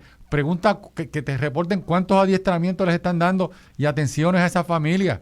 Lo que es bien traumático, y es una cosa que como decimos los abogados, que hiere la retina, que utilizan los tribunales, es la cantidad de dinero que se utiliza, la mala utilización del dinero para tratar de atacar problemas que no son los problemas reales. Mira, por ejemplo, yo te doy un ejemplo. ¿Cómo es posible que nosotros, las escuelas públicas, después de María, estén en peores condiciones? Saca las del sur, las del terremoto, que cuando María destapó la pobreza real de Puerto Rico. Se cayeron los árboles en los expresos y tú veías las comunidades, el 60% de las personas indigentes. Como bajo la administración de doña Sila, yo recuerdo a la doctora Linda Colón, desarrolló un montón de proyectos reales donde tal vez nos faltó un poquito más de poder tener más profundidad en la educación y en atender los problemas psicológicos. Pero era el programa de más, yo te diría que era el programa de más visión para atacar el problema que tenemos ahora mismo de delincuencia y el problema de falta de educación y los problemas sociales. Cuando llegó la otra administración, renunció, esa no era la prioridad. O sea, se pudo haber mejorado lo que eran esos programas de las comunidades especiales, eso era un proyecto de envergadura, porque los que estudiaron el problema se dieron cuenta que aquí tú tienes un 10% todavía de personas que son totalmente analfabetas. Tienes un 30% de personas, de seres humanos, que apenas saben leer y escribir, que apenas tienen sexto grado. Apenas un 17, un 18% que obtiene un título universitario. Pero, por favor, ¿cómo tú, con esa realidad fáctica, cómo tú puedes mejorar la idiosincrasia y el nivel de vida de un país? Y es lo que doctora, lo que tú planteas, Marcia, algo que es fundamental. Todavía a estas alturas, el contrato de Luma va a sobrevivir por el tipo de empresarismo oportunista de muchos cabilderos de los congresistas de los Estados Unidos, que esos 12,000 millones de dólares, que es del seguro FEMA, se lo quieren repartir en ¿quiénes? En unas subcompañías que son los que van a comprar los postes, los que van a comprar los cables, y esos son los que van a financiar las campañas locales y las campañas en los Estados Unidos. Eso se le ve la costura. O sea, entonces la parte esta del personal, se están trayendo este personal para fortalecer estas uniones en los Estados Unidos, para cumplir la cuota con estos líderes sindicales y hacerle y reclamarle políticamente. Entonces, ¿qué somos nosotros ahora mismito? Como dice la novela, Puerto Rico es prisionero de su destino. Somos prisioneros de nuestro destino porque teniendo los recursos económicos, que es el beneficio por ser ciudadanos norteamericanos de los fondos federales, tenemos un grupo de funcionarios intermediarios que se están apropiando del dinero. ¿Cómo es posible que el Departamento de Educación todavía tenga un 60 y pico % de fracaso en sus estudiantes en las pruebas de aprendizaje básicas? Pero ¿qué explicación tiene eso? Eso es una cosa que no tiene sentido. El sistema carcelario, el 68% de los confinados vuelven a reincidir. O sea, salen de las instituciones y vuelven a comer. Pues entonces los programas de rehabilitación fracasaron. Los programas de atención médica fracasaron. porque tú tenías que desarrollar un programa de transición, y eso lo saben muchos funcionarios del gobierno, y han mirado al otro lado de que cuando tú vas a sacar un confinado, tienes que irlo preparando con la oficina del Departamento de Servicios Sociales, a dónde va a ser el ambiente familiar que se va a insertar, y qué oportunidades reales de empleo tú le pudiste dar en los adiestramientos. Mira, las cárceles deben estar dando cursos diariamente de adiestramiento de plomería, de carpintería, y que las personas puedan, el confinado, pueda desarrollar destreza, aprenda a leer, escribir, a pensar, a solucionar problemas. ¿Y qué estamos haciendo? Los ponemos a recortar grama por ahí, lo bonificamos como si fuera para combatir el ocio, a cortar grama, a deshiervar. Entonces eso es un programa de rehabilitación. Es una cosa, pero una cosa patéticamente ofensiva. O sea, hemos perdido hasta la sensibilidad. Entonces, ¿cuál es el truco? Como dicen en la calle, tenemos que engañar con los publicistas. Es como dijo la profesora aquí a mi lado, muy bien señala. Queremos aparentar que estamos bien. Tenemos personas que se prestan para la hipocresía de aparentar que estamos bien. Yo creo que todos los grupos, todos los medios de comunicación, todos los sectores tenemos que hacer una introspección y una reflexión de cuál es nuestra responsabilidad histórica en este momento con nuestro país. O sea, este país va en decadencia, como dice la canción de Carlos Gardel, va cuesta abajo en prácticamente todos los renglones. Entonces un sector pequeño de los medios noticiosos transmitiendo unos valores, transmitiendo como te digo yo, la burbuja como una idea que en realidad no existe. Tú sabes lo que es tú salir a la calle, tú ya en un puesto de gasolina, con ese temor, con esa angustia. Oye, ahora están ocurriendo estos ataques de los grupos que controlan los grupos que controlan las drogas, y se entran a tiro habiendo personas. Antes había una ética entre ellos mismos. Y la otra pregunta es, ¿de dónde? ¿Aquí en Puerto Rico no se fabrican armas de fuego? ¿Aquí en Puerto Rico no se fabrican drogas? Todas esas drogas y todas esas armas de fuego entran por la aduana y por el aeropuerto. ¿Quién tiene el control del aeropuerto y la aduana? El gobierno federal. Pues entonces hay que exigirle al gobierno federal, porque ahora nos convertimos en una isla de tránsito. Ahora están un poco preocupados porque se utilizó para introducir la droga en los Estados Unidos. O sea, son tantas cosas que están pasando y no nos atrevemos a llamarlas por su nombre. En Puerto Rico no se fabrican armas de fuego, y cada vez que se hace un operativo se encuentran una cantidad de armas extraordinarias, de unas potencias con más poder y más calibre que la misma policía. Las drogas están entrando por los muelles y por el aeropuerto fundamentalmente. ¿Y quién controla eso? El gobierno federal. Yo creo que aquí el gobernador, los políticos de turno, la clase política tiene que empezar a exigirle unas normas, unas reglas al gobierno federal si quiere verdaderamente resolver unos problemas sociales. Yo te menciono eso porque eso pasa por debajo del radar. Otro ejemplo, aquí hablamos de escasez de recursos. Mira, los otros días yo estaba escuchando a un panelista que estaba mencionando, aquí en Puerto Rico se gastan $10 millones en escoltas a gobernadores y a funcionarios sin haber ocurrido nunca ningún atentado. Entonces esos proyectos se quedan en el aire. En el mundo, en otros países con más población, de más violencia, en los Estados Unidos, los gobernadores, cuando salen, la mayoría, después que pasa el primer año, no tienen escoltas policíacas. Entonces nosotros aquí queremos vivir un estilo, qué sé yo, señorial, matriarcal, con una fantasía. Entonces se bajan de los vehículos. Entonces, acuérdate otra cosa, a los gobernadores se les da vehículos, gastos de oficina y de vehículos pagos por nosotros los contribuyentes. Servicios Generales tiene que proveerle un vehículo con goma. Entonces, aparte de eso, hay que proveerle unas escoltas. Tú los ves que llegan a los lugares con 2 escoltas cuando hay una escasez de policías y de servicios esenciales. Tenemos que reinventar. Y en realidad para lo que hacen no se necesita. No, por eso las aportaciones mínimas que están haciendo, pero yo creo que es un problema de respeto propio, de una cuestión de dignidad de las personas que mira, eso de las escoltas, de que fue una decisión que aquí está la profesora, la licenciada está al día, del Tribunal Supremo para ayudar en un momento dado a Carlos Romero Barceló y a Rafael Hernández Colón, que en descansen. Eso se puede replantear y el Tribunal Supremo tendría que revocar eso, porque eso fueron unas condiciones especiales que se hizo una extensión de lo que eran derechos adquiridos.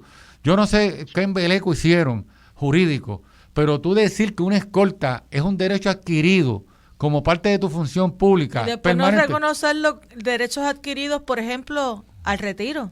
Esa misma lógica la plantearon sindicalistas y personas que se les había negado el retiro después de la Ley 7 sí. y después de las reformas laborales y toda la cosa, hicieron el planteamiento sobre derechos adquiridos y el Tribunal Supremo dijo, no, derecho adquirido es la escolta, pero el retiro y el empleo no es un derecho adquirido porque eso es un privilegio del gobierno, el trabajo en el empleo público. Pero yo estoy seguro que con las necesidades del servicio y las necesidades económicas que hay ahora, si se plantea, si se pasa una legislación, si la Asamblea Legislativa se pone los pantalones largos y se atreve a meterle mano de verdad. Bueno, aprobaron la ley y el gobernador la vetó para lo de las escoltas. Eso es increíble. El gobernador se pudo ver inhibido o pudo haber puesto a otra persona, pero lo más increíble del mundo es que veta un proyecto para limitar las escoltas. Y no estamos hablando, si se hace un criterio de inteligencia por la policía, por los grupos, por el FBI, de que hay un peligro real, pues claro que se le puede proveer escolta, pero tener escoltas permanentemente las 24 horas del día, los 7 días a la semana, eso es una falta de respeto y de sensibilidad a nuestro país. Es una cosa que no tiene sentido y por ahí tenemos que empezar por llamar las cosas por su nombre. ¿Qué hacemos? Has dicho, Juan Luis, tenemos que ir a otra pausa y volvemos de inmediato. Esto se nos hizo más pequeña porque nos pasamos en la primera. No podemos seguir mirando para el lado, es verdad. Ya estamos de regreso al análisis de los temas que te interesan. Escuchas Voz Alternativa por Radio Isla 1320. Bueno, amigos y amigas, entramos en el último segmento ya de esta conversación. Quiero invitar a los que nos están escuchando que quieran hacer algunas preguntas o algún comentario, que podrán hacerlo en los últimos 15 minutos del programa, lo dedico a eso, y podrán hacerlo por el 787-292-1703, 1704, así que preparen sus preguntitas, que aquí tenemos dos extraordinarios invitados que estarán dispuestos a comentarle. Yo quería retomar, porque siempre nos gusta, ¿verdad?, en Voz Alternativa, que pensemos en alternativa. Hoy hemos develado, yo creo que las caras de las injusticias en Puerto Rico muy claramente, aunque si seguimos escarbando vamos a encontrar muchísimas más áreas donde la injusticia prevalece. Juan Luis Quintero hizo una recomendación que me pareció interesante a estudiar, ¿verdad?, conversar con las organizaciones magisteriales, de que las escuelas asuman un papel mucho más proactivo en la ayuda de remedio de esta situación. Por ejemplo, quedando abierta y que se prepare una cena temprana para estudiantes y para los padres de esos estudiantes y la comunidad que probablemente no puede acceder a comida o hacer más de una comida en el día. Entonces, hay posibilidades, eso tiene posibilidades. Yo creo que eso ayudaría a las organizaciones que hoy están distribuyendo alimentos por todo Puerto Rico, organizaciones comunitarias, y así como al Banco de Alimentos, que vamos a tener a su directora próximamente en Voz Alternativa. Yo quiero hacer un diálogo a fondo con ella, pero me parece que ¿verdad?, se podría coordinar para que la escuela fuera como un centro también de saneamiento, de recomponer, ¿verdad?, el espíritu fragmentado y difícil de que haya un motivo para reunirse que sea que sea un alivio al dolor cotidiano, ¿verdad?, de la gente. Entonces habría que ver dónde Luma prevé que no va a poder llevar la luz en mucho tiempo, que seguramente la lista es larga de comunidades, no la sabemos, no nos han dicho, pero habría que reclamarlo. Pero así como esa sugerencia, pueden salir muchas otras. Yo no soy abogada y me preguntaba estos días si habría la posibilidad de someter algún recurso legal, ¿verdad? Según las mujeres, cuando son maltratadas, pueden ir a un tribunal y pedir remedios para que no siempre funcionan, ¿verdad?, pero pedir remedios de protección. Si no habría la posibilidad de nosotros sustantivamente, ¿verdad?, generar una demanda contra el gobierno, principales figuras del gobierno y de las agencias que componen el Estado Libre Asociado de maltrato institucional hacia la población de Puerto Rico. Mira, sobre es posible, sobre la primera pregunta, aunque sea simbólicamente, nosotros tenemos que plantear, ¿verdad?, esta situación como una situación de maltrato generalizado e institucional a la población de Puerto Rico. Como mínimo una cuestión de negligencia, que tiene daño, ¿verdad? Que causa daño, y que los daños son fácilmente evidenciables. A mí me parece, con respecto a la primera pregunta que estabas planteando en términos de alternativas, ¿verdad? ¿Qué alternativas pueden haber? Bueno, yo creo que con el asunto que estamos viviendo en este momento podemos hablar de alternativas a corto y a mediano y largo plazo. En términos de alternativas a corto plazo, yo creo que es urgente que se activen a los empleados y empleadas de retirados o personas que no pasaron a Luma de la Autoridad de Energía Eléctrica, que son quienes conocen el sistema eléctrico de este país, que les activen para que pongan a funcionar el sistema eléctrico en Puerto Rico, porque es urgente, porque eso afecta a la luz, porque eso tiene impacto directo en la vida de la gente, porque eso puede ocasionar más muertes, que probablemente ya hay muchas más que esas 16 que el gobierno está contando. A mediano plazo, yo creo que es necesario que el gobierno por fin se ponga los pantalones o las faldas en su sitio y se den cuenta, o por lo menos admitan, que Luma fue un error, que el contrato de Luma fue un error, que nos ha costado millones de dólares y probablemente nos ha costado daños con vida, ¿verdad? Con esto que estamos viviendo en estos momentos, que hay que rescindir ese contrato e incluso más. Yo creo que hay que solicitar la indemnización por daños a Luma. Y a largo plazo yo creo que hay que buscar la forma de cambiar la manera en que se gobierna en este país en términos de, cuando estamos hablando de esto, ¿verdad?, de la privatización de los servicios, de cómo se contrata en este país, cuál es la prioridad del gobierno en términos de los servicios, que no se piense en una cuestión de lucro, sino que se piense en una cuestión de sacar al país hacia adelante.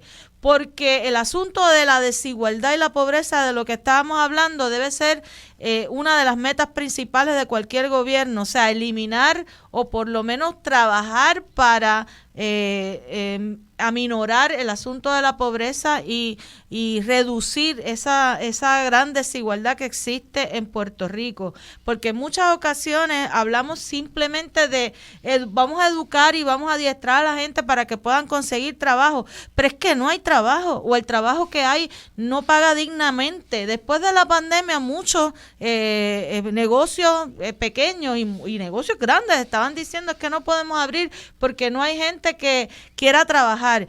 Bueno, claro, no hay gente que quiera trabajar por un salario de miseria. ¿Cuándo es que se les va a ocurrir a estas personas que la forma de atraer empleados y empleadas es pagándole dignamente, que $7.25, que $8.50 no le da a nadie para vivir? Que es un salario de miseria, que empecemos a hablar de realmente de que hay que repensar este asunto del lucro y de la ganancia y pensar realmente en el pueblo. Y en términos de la acción, ¿verdad?, que si hay una acción legal, mira, te cuento que después de María, un grupo de personas liderados por la Clínica de Derechos Humanos de la Facultad de Derecho de la Interamericana, particularmente por su directora, la licenciada Annette Martínez Orabona, acudimos a la Comisión Interamericana de Derechos Humanos a hacer una denuncia internacional por la desigualdad que se había generado y por los daños que se había generado por la ineficiente respuesta del Estado ante después del huracán María. Y yo creo que se pueden hacer medidas así creativas, como tú dices, aunque sean simbólicas, pero de hacer unas reclamaciones internacionales o incluso en los tribunales de Puerto Rico en términos de los daños que hemos recibido. A Luma, por ejemplo, hay que reclamarle las neveras dañadas, hay que reclamarle todos los enseres que hemos perdido. las computadoras, los electros. Todo, yo creo que hay que empezar a reclamarle, aunque no surja nada, pero por lo menos hay que incomodarlos, ¿verdad? Hay que incomodarlos, hay que molestarles, hay que no se sientan cómodos y cómodas en Puerto Rico porque no nos quedamos callados, porque no podemos normalizar la crisis y la precariedad. Mira, es que lo que ella menciona, la doctora, y lo mismo, Marcia, es una cosa increíble. ¿Cómo es posible que una reforma laboral que se aprueba en el Senado y la Cámara, y el gobernador la firmó, que consistía en devolverle a los empleados 10 días por enfermedad y 8 días por vacaciones, porque están en 5 días, eso atenta contra el interés público y contra los recursos fiscales, y que se esté litigando eso porque la Junta de Control Fiscal, ¿qué intereses representa la Junta de Control Fiscal? ¿Cómo tú vas a tener un trabajador? Porque la lucha de los llamados empresarios, no hay amor al prójimo. ¿Cómo tú estás cuestionando que un empleado pueda vivir, como dice la profesora, con 8.50? Entonces se lograron unos aumentos de unas pesetas. Yo le digo el aumento de las pesetas. Entonces eso fue un problema aquí para la clase empresarial y incluyendo la Junta de Control Fiscal. ¿Cómo es posible que tú puedas levantar eso mismo? Que la gente puede ir a trabajar por 7.25, estamos hablando bruto, porque ahí tú piensas los descuentos. O sea, un salario de 8.50 se le queda a la hora a un empleado en $5, 4.50.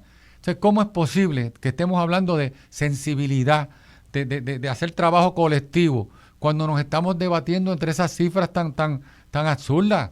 De cuánto se le paga aquí a un trabajador.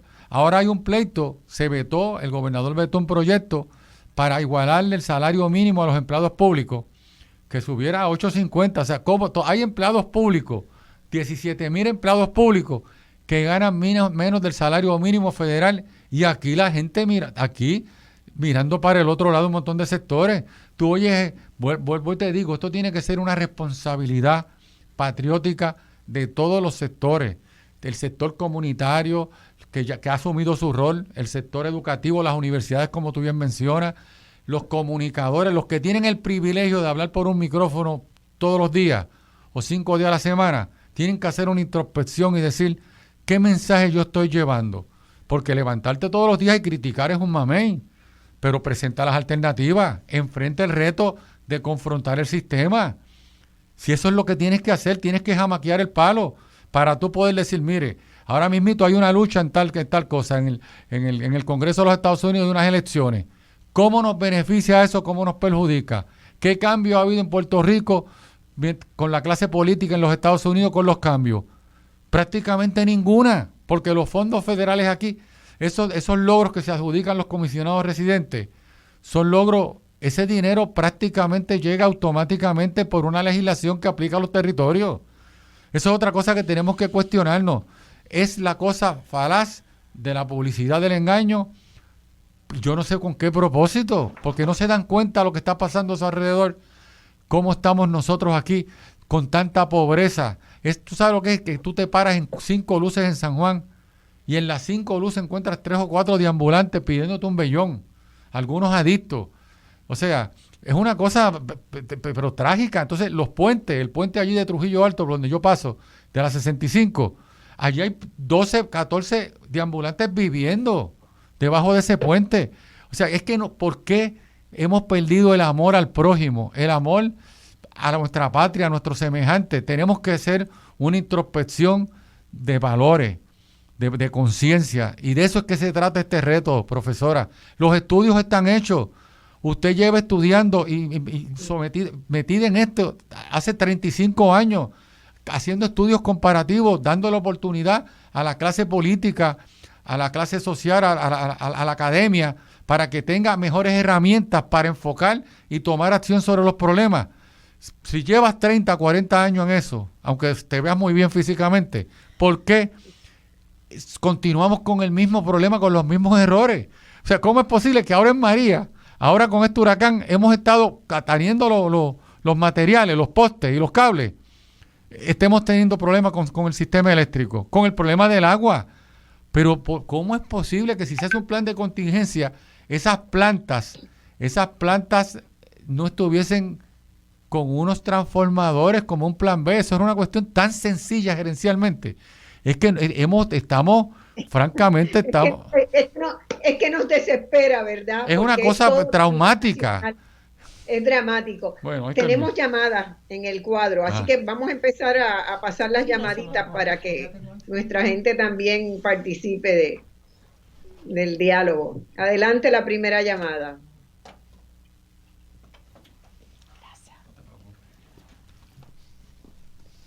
A cantar como la de mi hija. Adelante la primera llamada, no estamos escuchando. De San Juan, ¿me escucha? Ahora sí. ¿Cómo Ajá, mire, buenos días o buenas tardes casi ya. Miren, esto de San Juan, yo les voy a decir una cosa. Este señor que está, él no va a echar para atrás. Él no va a echar para atrás, porque él defiende a esta gente a capa y espada. ¿Usted se refiere al señor gobernador? Ah, sí, a ese señor, no, yo le digo ese señor. Yo le digo ese señor que está en Fortaleza, pero él no va a echar para atrás. Si la gente si este país no se ha dado cuenta que este contrato se tiene que anular, pero en la calle, esto él no va a dar para atrás, porque esto es una dictadura que no parezca dictadura, ¿me entiendes? Está blanda, esto le es, dicen. a mi manera. De blanda no tiene nada. Perdóname. Que le dicen algunos dicta blanda, pero de blanda no tiene nada. No, bien dura. Si no esto es a mi manera o para la calle, si no te gusta, yo lo siento. O sea, lo que tú digas a mí no me interesa. Y alguien tiene duda que Luma le va a donar a las campañas de los rojos y los azules, a esa cúpula. ¿Alguien tiene duda? Esto es, si no es así, nos van a indicar los 15 años, y cuando ellos tengan los 15 años asegurados, van a hacer lo que les da la gana con nosotros, y ya lo están haciendo. Gracias. Bueno, esta semana, y ella tiene razón. Muchas gracias por su aportación y por su... Estamos en un momento muy muy crítico en estos días con lo de Luma. Vamos a la segunda llamada y después comentamos en general. Adelante. Buen día. Hola. Sí, lo escucho, le escucho. Ok, buenos días. Soy la profesora González. Felicito a los panelistas y a la señora que participó hace un rato. Mire, aquí yo veo que el problema principal es que todo se ha venido privatizando. Yo recuerdo cuando la Telefónica se privatizó, le entregaron en bandeja de plata toda la infraestructura de la Telefónica. Después, los hospitales, que ahora el doctor Mellado decía, recuerden que ellos son privados, nosotros no podemos ayudar, pues ellos vendieron todos los hospitales con Pedro Rosselló. Entonces, la infraestructura hospitalaria está a merced de todo lo privatizado y toda la gente del pueblo que no tiene acceso a esto, a estos servicios médicos, tiene que estar mendigando por servicios médicos. Y eso nos está pasando ahora con la luz. Se le entregó en bandeja de plata toda la infraestructura de que teníamos aquí de energía eléctrica a una compañía que lo que ha venido es a enriquecerse, no ofrecer un servicio realmente para el pueblo. Mire, ellos vinieron aquí afuera de mi casa, y yo lo veía todo el tiempo adentro de la guagua, cogiendo fresco. La misma gente del pueblo se metió allí a ayudarlos para que se pudiera restablecer la luz. O sea, Luis se tiene que tener en cuenta, si él quiere sacar el pueblo adelante, que yo lo sospecho, tiene que contar con y dejar que el pueblo salve al pueblo. Lamentablemente, no es la visión de este gobierno, ¿verdad? Ellos lo que buscan es... Entonces, ¿qué hacemos? Primero que nada, se tiene que tirar la gente a la calle, como lo hemos hecho otras veces. Segunda, la denuncia. Tercero, él cuenta con votos. Él ganó un 30%. El 70% de los votantes no votaron por él. O sea que la cuestión está, primero que nada, toda la gente tiene que tomar conciencia de esto y seguir haciendo lo que ustedes hacen, denunciar, y cada uno en su lugar y en su papel, ayudarnos unos a otros. Yo el otro día me encontré unos de ambulantes y les dije, Mi esposo le dijo, Miss, viene el huracán. Dice, es que no nos dejan entrar a esa casa que supuestamente aquí en San Juan es para de ambulante, no nos dejan entrar a refugiarnos. ¿Se entiende? O sea que entonces de que es de un gobierno insensible y hay que seguirlo denunciando y no votar por ellos en las próximas elecciones. Y gracias por permitirme expresar. Fíjate qué planteamiento interesante trae ella, profesora. Ella habla de un 30%, es verdad, porque si tú sumas, y usted Marcia, tú eres una experta en asuntos electorales, si se hacen las movilizaciones esas extraterrestres que se hicieron con los encamados, si fue un 32% y un 31%, yo le podría bajar un 3%, pero ponle un 30 y un 29%. Estamos hablando que de los que participaron, que creo que fue un 70% más o menos, un 30%... 55. ¿Ah? 50, un poco más de 55. Pues de ese grupo que participó, porque las otras personas están decepcionados y frustrados, el partido que domina, que llega a la gobernación, gana con un 30%, un 32, un 31%. Lo que quiere decir es que el 70% de la población, de los que participaron, están en contra del gobierno de turno.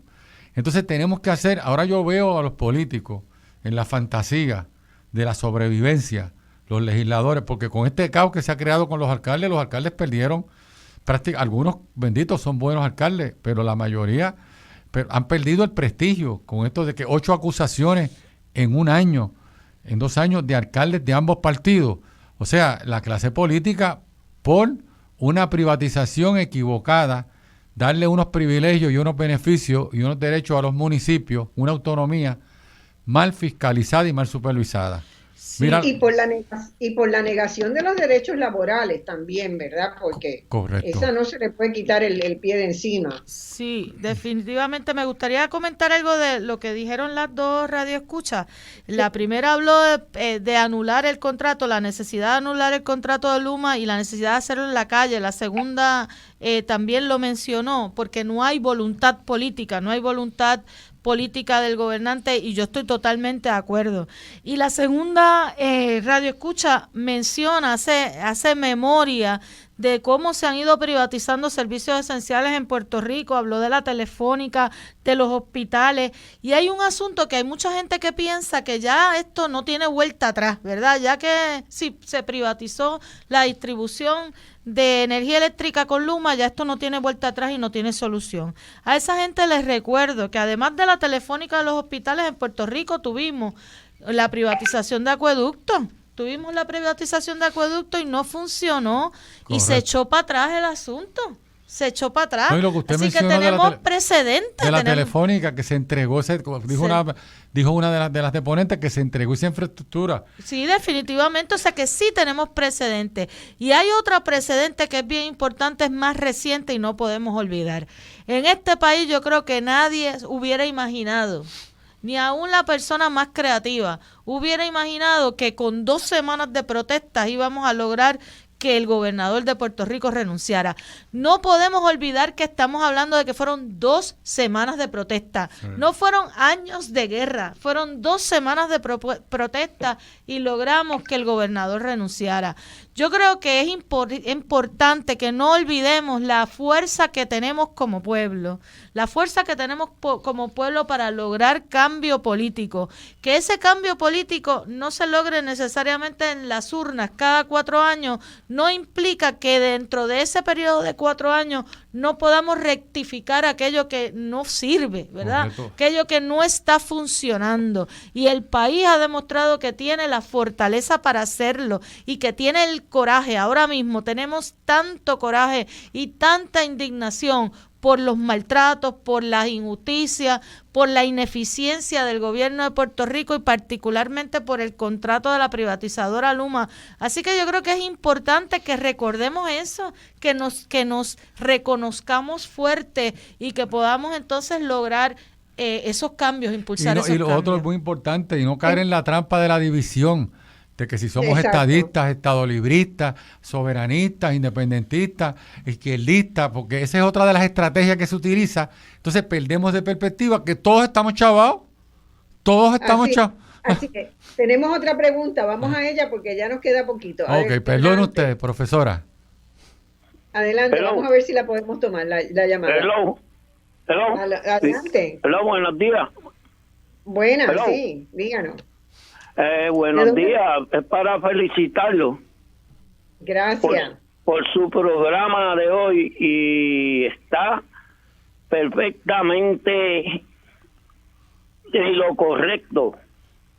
La verdad es una, no son dos. Estoy llamando porque aquí en cualquier desastre, cualquier cosa aparece en mano para brindar ayuda. Y mayormente se va todo en estudios y no llega nada hacia al que en realidad necesita. Una sugerencia a la agencia pertinente que le harían muy bien a todo anciano, persona de mayor edad que ni conocen bregar hoy en día con la computadora y nada de eso. O sea, que ya lo han puesto obsoleto. Entiendo que la mejor forma de recibir las ayudas individuales es a través del depósito directo de su seguro social. Así, no existe intermediario. Se evita tiempo y dinero y gastos operacionales. Así le hace justicia a la persona de mayor edad. El dinero llega donde tiene que llegar, no a manos de los mafiosos. Se benefician del dolor ajeno. Y todo esto, pido mi excusa para aquella persona, servidores de buenos que los hay, pero siempre se cuelan muchas nada. gracias. Necesito cerrar con usted para que ellos tengan un minuto cada uno de cierre y le Pues contesten. gracias, mira esto último, el que se aprovecha del dolor ajeno no tendrá escalera para subir al cielo. Bueno, Amén. muchas gracias. Muchas gracias. Así mismo es. Sí, voy. Yanira. Bueno, perdona. Adelante. Vamos a darle el turno a Yadira, que Yadira... Mira, yo creo, gracias por su aportación. Esa idea del seguro social es una idea ingeniosa. Vamos a exhortar al gobierno a que trate de implementarla. El secretario de Hacienda implementó una parecida. Me parece una muy buena idea. Pero lo más importante de esto es, yo quiero de nuevo darle un agradecimiento a todos los empleados públicos, a todas las familias, a todas las entidades privadas, las comunidades que están haciendo un esfuerzo titánico por evitar el sufrimiento y el dolor, las muertes y las enfermedades de todos los ciudadanos de nosotros. Y quería tener un 30 segundos para mandarle un saludo a mi tío, al doctor Ángel Quintero Alfaro, que está hospitalizado en el Hospital de Madrid, que fue director del hospital del Hospital Psiquiátrico Tío Milo, y a mis primos Piro y Agin, que están en el Hospital de Madrid, que le están dando la mano, que mi tío hizo un compromiso cumplido, 92 años, y fue un ejemplo de servicio público, también un gran psiquiatra, y quería enviar ese abrazo. Y lo otro que quiero es agradecerle a la moderadora, a Marcia, la oportunidad de poder expresar. Hay temas que se quedan incompletos, que son nuevas ideas, pero del intercambio de ideas surge la mejor para otros programas, por darnos la oportunidad de participar y representar a los servidores públicos, a los pensionados, que estamos de pie y en lucha, dispuestos a colaborar en reconstruir y en mejorar la calidad de vida de nosotros los puertorriqueños. Bueno, muchas gracias, Juan Luis. Cuando te acerques a tu tío, al tío Milo, le das mi abrazo también, y a toda su familia. Yanira, cierre. Sí, rápidamente. Definitivamente en el pueblo hay muchas ideas y es una exhortación a que el gobierno ponga oído en tierra y que se salga de su burbuja y escuche a la gente lo que está planteando y las necesidades que hay. Y finalmente que recordemos que los desastres atacan a todo el mundo, pero no todo el mundo los vive de la misma manera. Los desastres, sean desastres económicos o desastres naturales, tienen un impacto diferenciado en la vida de acuerdo de la vulnerabilidad del sector que lo está viviendo. No es lo mismo el impacto que tiene una familia rica, que tiene capacidad de tener placas solares, plantas o cisternas, a lo que está viviendo la gente en las comunidades pobres, lo que está viviendo la gente en los residenciales, incluso lo que está viviendo la gente que está privada de libertad. Salió una noticia recientemente del CPI sobre ese asunto. Así que es importante que reconozcamos el impacto diferenciado que tienen los desastres de acuerdo a la situación socioeconómica, a la cuestión racial, incluso el asunto de género, como se aumentan las situaciones de emergencia y de violencia por razón de género durante las situaciones de desastre. Y yo creo que es importante que los gobiernos se den cuenta de esa realidad y de esas necesidades diferenciadas y que atiendan particularmente a esos sectores más vulnerables de nuestra población. Bueno, muchas gracias a ambos. Creo que fue un programa muy importante para la gente, ¿verdad? Saber que habemos muchos que no nos quedamos callados, que luchamos por otro Puerto Rico. Hasta el próximo domingo. Esto ha sido Voz Alternativa. Gracias, Yanira. Gracias, Juan Luis. Gracias.